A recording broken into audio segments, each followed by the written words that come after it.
September 8th, 2018, Arthur Ashe Stadium, New York. A 20-year-old from Japan has just demolished the greatest player in the history of women's tennis. Straight sets, 6-2, 6-4, 79 minutes. And the stadium is booing, not at the legend who lost, around the girl who won.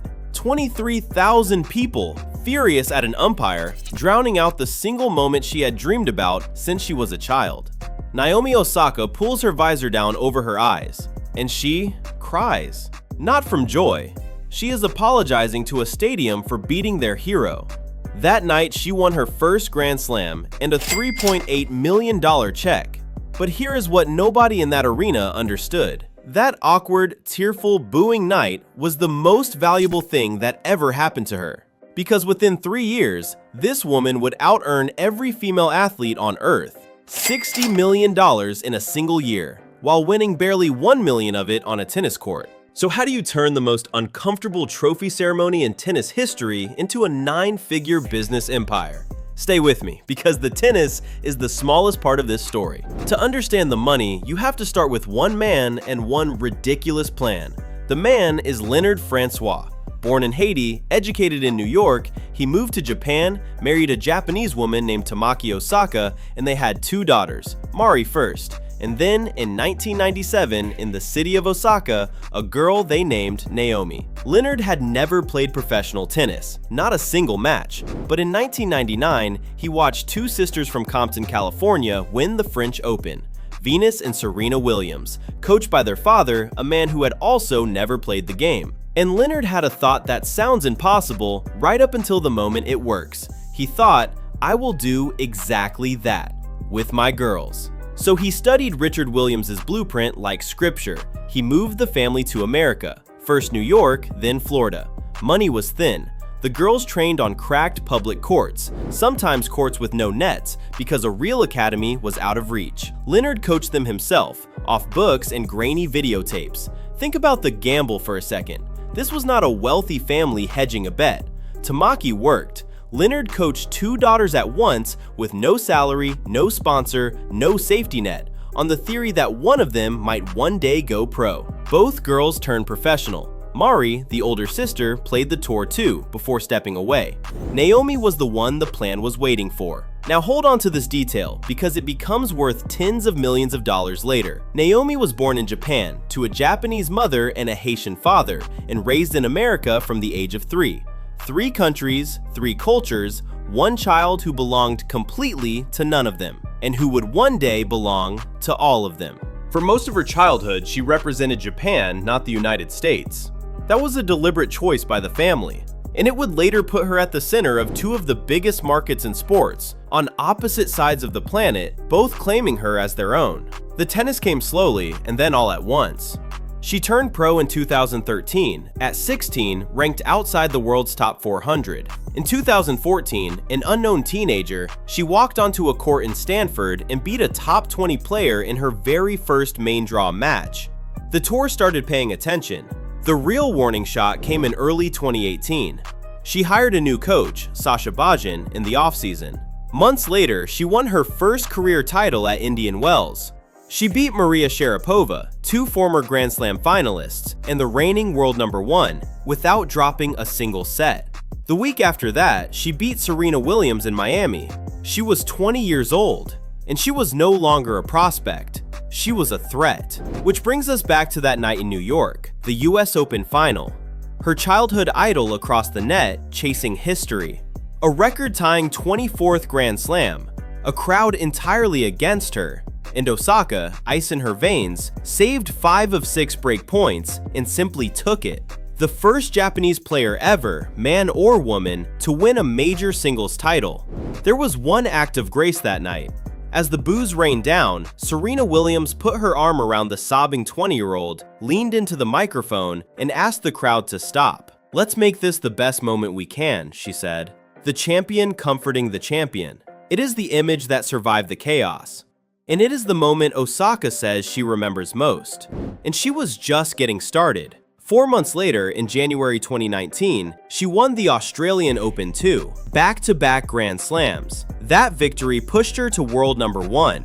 the first Asian player ever, male or female, to hold the top ranking in singles. Tennis had a new champion, but the business world had spotted something far more interesting. A 21-year-old with a story spanning 3 continents, a face brands described in a single word, relatable. In a market that stretched from Tokyo to New York to the Caribbean, the bidding war was about to begin. So let's talk about how Naomi Osaka actually makes her money, because if you assumed it is tennis, you are off by roughly 95%. Here is the number that short-circuits people's brains. In 2021, Naomi Osaka earned about $60 million. Forbes named her the highest-paid female athlete on the planet, ahead of Serena, ahead of everyone. And of that $60 million, the amount she actually won playing tennis was around $1 million. Read that again. $1 million on the court, $59 million off it. Zoom out and the pattern holds. Between 2019 and 2025, by most estimates, Osaka earned somewhere around $230 million in total. Prize money made up roughly $25 million of that. So for every single dollar she earned hitting a tennis ball, she earned about $8 doing something else. That something else is the endorsement machine, and it is a machine, engineered piece by piece, brand by brand. To see how unusual that ratio is, compare it to almost anyone else. A top footballer earns a giant salary for playing. A boxer earns a purse for fighting. The work and the pay are the same act. Osaka inverted it. The tennis is the advertisement. The advertisement is the business. She gets paid a little to perform and a fortune to exist. And she built that on purpose. Start with the anchor, Nike. After her 2018 breakout, Osaka signed an apparel deal reported to be worth around $10 million a year. One of the richest endorsement contracts ever handed to a female athlete. Her rackets come from Yonex, a relationship that goes back years. Those 2 deals are the foundation. Everything else stacks on top, and everything else is a who's who of the global economy. Louis Vuitton, the crown jewel of the LVMH luxury empire, signed her as a brand ambassador. They put a tennis player into high fashion campaigns. Tag Heuer, the Swiss watchmaker, MasterCard, Nissan, the car maker, named her a global ambassador. The champion literally became a face of the car brand. Nissan, the Japanese food giant behind Cup Noodles, Procter & Gamble, All Nippon Airways, the sports drink Body Armor, the denim icon Levi's. Even Barbie released a Naomi Osaka doll, and it sold out almost instantly. Watch the timeline because the jump is staggering. In 2019, Forbes reported that her off-court earnings had leapt from about $1.5 million a year to an estimated $16 million almost overnight after she signed with MasterCard, Nissan, All Nippon Airways, and Procter & Gamble. That made her, at the time, just the 4th female athlete in history to earn $20 million in a year. So why her? Why does a player who competes maybe 20 weeks a year command this kind of money? 3 reasons, and all 3 trace straight back to that origin story. 1. She is a bridge between markets. Japanese mother, Haitian father, American upbringing. She opens doors in Asia, in the West, and across the Black diaspora at the same time. To a brand chasing global Gen Z, she is not one athlete. She is 3 markets wearing one signature. A Japanese company like Nissan or All Nippon Airways gets a national hero who carries the flag at the Olympics. An American luxury house gets a black, English-speaking style icon. A global brand like MasterCard gets all of it in one face, one contract, one campaign. Most athletes give a sponsor a single audience. Osaka hands them a passport to 3. 2. She is authentically of her generation. Her own agent describes the entire sales pitch to brands in 3 words: fashion, anime, gaming. That is it. She likes what her audience likes, and the audience can tell she means it. 3. And this is the one nobody saw coming. Her silence became her loudest asset. At the 2020 US Open, she walked onto court across 7 rounds wearing 7 different masks, each one bearing the name of a Black American killed by violence. She did not give speeches, she let the masks speak. And she won that tournament, her 3rd Grand Slam. A few months later, in early 2021, she won the Australian Open again, her 4th. When she later opened up about depression and anxiety, she became the rare athlete that brands trusted to actually stand for something. Her values became part of the product. And then came the moment that proved exactly how valuable that cross-border appeal had become. At the 2020 Tokyo Olympics, held in 2021, out of every athlete in the entire nation of Japan, Naomi Osaka was chosen to light the Olympic cauldron at the opening ceremony, the final torchbearer, broadcast to billions. You do not get handed that honor for your forehand. You get it because you are the single most marketable human a country can put on a global stage. Now, let me pause here, because it is easy to blow past this. For most athletes, endorsement is simple. Show up, smile, wear the logo, cash the check. The relationship ends the day the playing does. For decades, that was the ceiling, especially for women, who were paid a fraction of the men. Osaka and her team looked at that ceiling and decided it was a floor, because by 2020, she had noticed something. Renting out her face was lucrative, but it was still renting. The brand kept the real prize. The company she helped sell got more valuable, and she got a flat fee. And a flat fee, however enormous, always has a final number on it. So she changed the game entirely. And that decision is what actually built the empire. But first, let's look at what that money already bought. In 2019, fresh off beating Serena, Osaka made her first headline real estate move. She bought a modern, Japanese-inspired mansion in the hills above Beverly Hills. 5 bedrooms, an infinity pool, a sunset deck. She bought it from the singer Nick Jonas for about $6.9 million.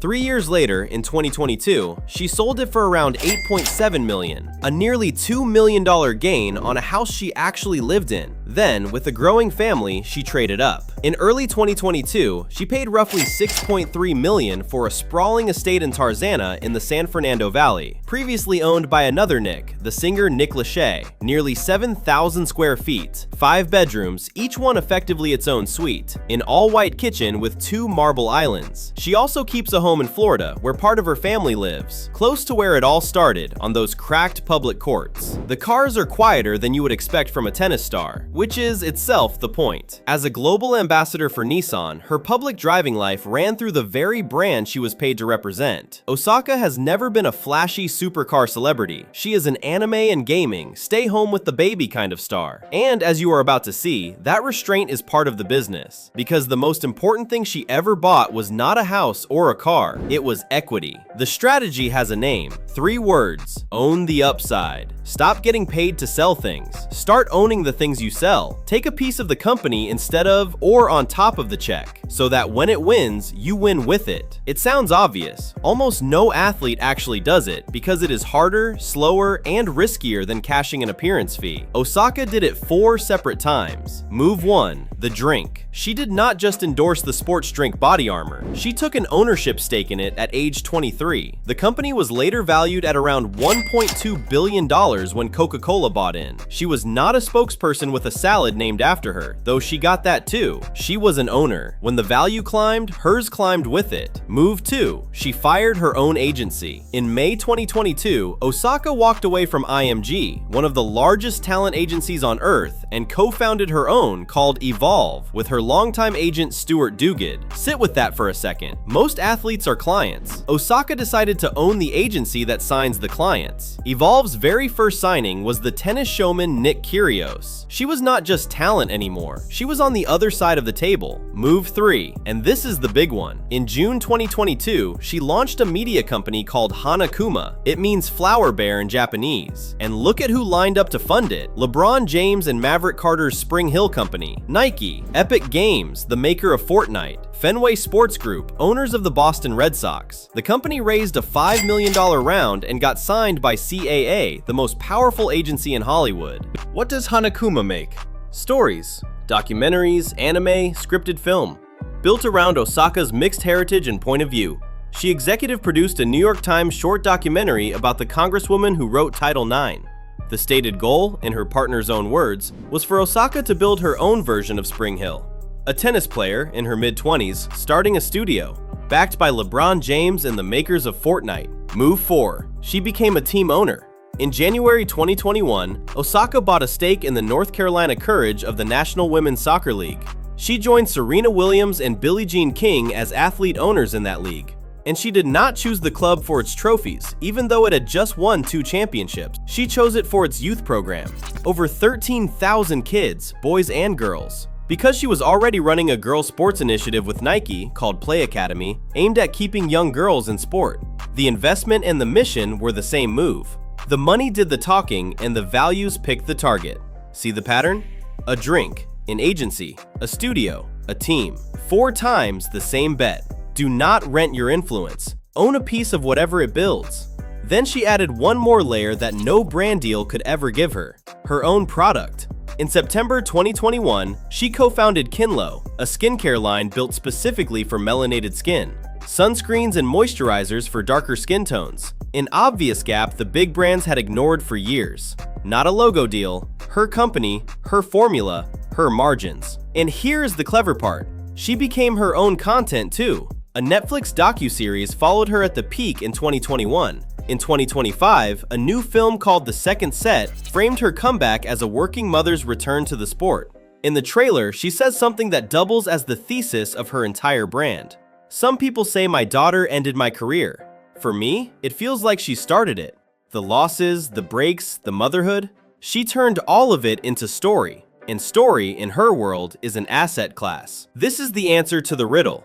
This is how a player who had not won a Grand Slam since early 2021 stayed near the top of the highest paid lists for years afterward. The tennis made her famous, the ownership made her wealthy. And ownership does not retire when your serve slows down.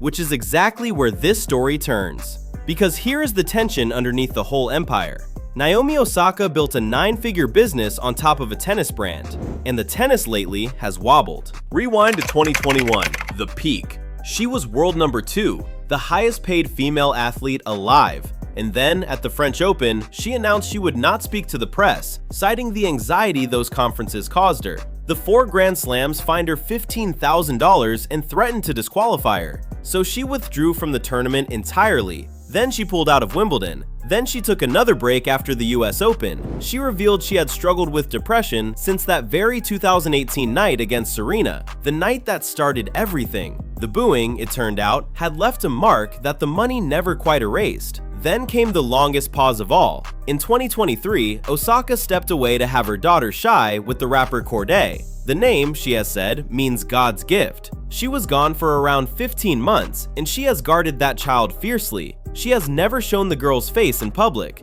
By the time she returned in 2024, the tennis world had moved on. Younger players, new number ones. In January 2025, she and Cordae announced they had split, sharing custody. No bad blood, she said. He is a great person and an awesome dad. And in 2025, for the first time, little Shy sat in the stands at the US Open and watched her mother win. So consider the scoreboard. 4 Grand Slam titles, but none since early 2021. A comeback that has flickered. A US Open semifinal and a Montreal final in 2025. But as of early 2026, a ranking outside the world's top 15, still climbing her way back. The serve is still there. The dominance has not fully returned. And that is the question worth hundreds of millions of dollars, hanging over everything. The endorsements, the ambassadorships, the studio, the agency, the skincare line. Much of it was built on the aura of a champion at the very top of her sport. Now, Osaka was smart. She converted that fame into ownership while it was burning brightest, so that her wealth no longer depends on winning. That was the entire point of Own the Upside, to build something that survives the slump. But brands are loyal to relevance, not to history. A media company needs a star with cultural heat. A skincare line needs a face people still want to follow. The empire she built to outlast her tennis career is, quietly, still tied to it. So here is where I will leave you. Naomi Osaka spent her 20s making sure that the booing crowd of 2018 would never define her. She turned a single tearful night into homes, companies, equity, and a daughter she now plays for instead of trophies. And here is the prediction. Whether or not she ever lifts a 5th Grand Slam, the businesses she built may end up worth more than every title she could have won. She made one bet early and bet it harder than almost any athlete before her. That the smartest thing an athlete can do is stop being only an athlete. We are about to find out if she was right.